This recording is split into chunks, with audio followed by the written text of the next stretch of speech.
नवी मुंबईतील सीबीडी बेलापूर येथील अर्बन हार्टमध्ये नॅशनल गांधी शिल्प बाजार हस्तकला प्रदर्शनाचे उद्घाटन महाराष्ट्राचे वस्त्रोद्योग मंत्री संजय सावकारे यांच्या हस्ते करण्यात आले। 6 ते 15 मार्च दरम्यान सकाळी 10:30 ते रात्री 10 वाजेपर्यंत हे प्रदर्शन सुरू राहणार आहे। देशभरातले सुमारे 150 कारागीर या प्रदर्शनात सहभागी झाले असून विविध पारंपरिक हस्तकला वस्तूंचे प्रदर्शन आणि विक्री इथे होत आहे। या प्रदर्शनामुळे नागरिकांना भारताच्या समृद्ध हस्तकला परंपरेचा अनुभव घेण्याची संधी यावेळी मिळत आहे। आजचा हा कार्यक्रम टेक्स्टाईल डिपार्टमेंटच्या माध्यमातून नाही तर सेंट्रल गव्हर्नमेंटच्या माध्यमातून आणि शिल्पाच्या माध्यमातून झालेला आहे। अर्बन हार्ट ही संकल्पना सेंट्रल गव्हर्नमेंट व स्टेट गव्हर्नमेंट यांची आहे। याच्यामध्ये हँडक्राफ्टच्या ज्या वस्तू आहेत त्याचं डिस्प्ले एक्झिबिशन कम सेल ठेवलेला असतो।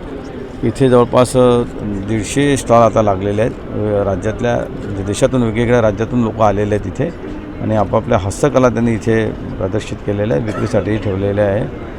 ही जी जागा आहे नवी मुंबईतली, इथे पूर्वी पण हा अर्बन हार्ट होता आणि कोविडच्या आधी इथे सगळं अतिशय व्यवस्थितपणे सुरळीत सुरू होतं। सगळं कोविडच्या काळामध्ये सगळं बंद झालं आणि त्यानंतर काही सुरू झालेलं नव्हतं। मग त्याच्यामध्ये इनिशिएटिव्ह घेऊन सेंट्रल गव्हर्नमेंटच्या हँडीक्राफ्ट डिपार्टमेंटने त्याला इनिशिएटिव्ह घेतलं, सिडकोची मदत घेतली आणि याला व्यवस्थित दुरुस्त करून आज इथे हे अर्बन हार्ट आणि सुरू झालेलं आहे हँडक्राफ्टचं आणि आता विक्री सुरू झालेली आहे त्याची।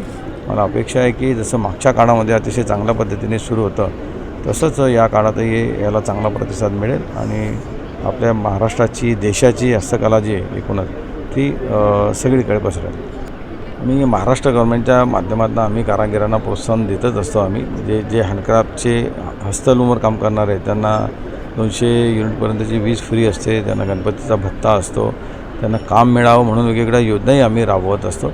पण तरी ही गोष्ट खरी आहे की आज लोकांना मशीनवर बनलेलं आणि स्वस्तातलं अशा सगळ्या वस्तूंची लोकांना आता सवय झालेली आहे। पण विशेषतः हाताने बनलेल्या वस्तू आणि हस्तकलाच्या वर प्रेम असणारे लोक पण खूप आहेत की ज्यांना थोडीशी जास्त पैसे मोजावे लागले तर चालतील, परंतु अशा एक्सक्लुझिव्ह गोष्टी घालायला त्यांना आवडतात किंवा वापरायला त्यांना आवडतात।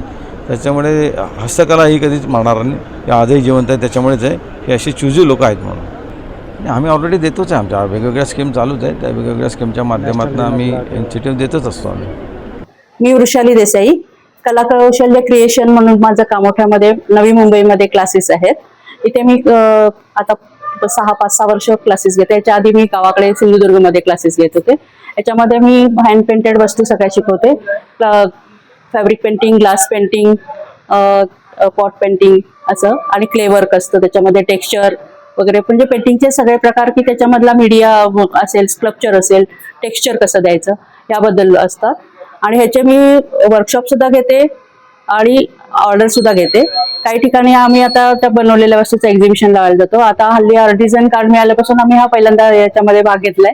आर्टिझन म्हणून आम्ही या क्लासला ह्याच्यामध्ये या एक्झिबिशनमध्ये सामील झाले। याच्यामध्ये तुम्हाला याच्यामध्ये ऑर्डर करायची असेल किंवा असं तुमच्या इथे जर तुमच्या एखाद्या भागात तुम्हाला स्टॉल किंवा एक्झिबिशन लावायचं, वर्कशॉप घ्यायचं असेल तर आम्ही तिथे तुम्हाला येऊन शिकवू शकतो।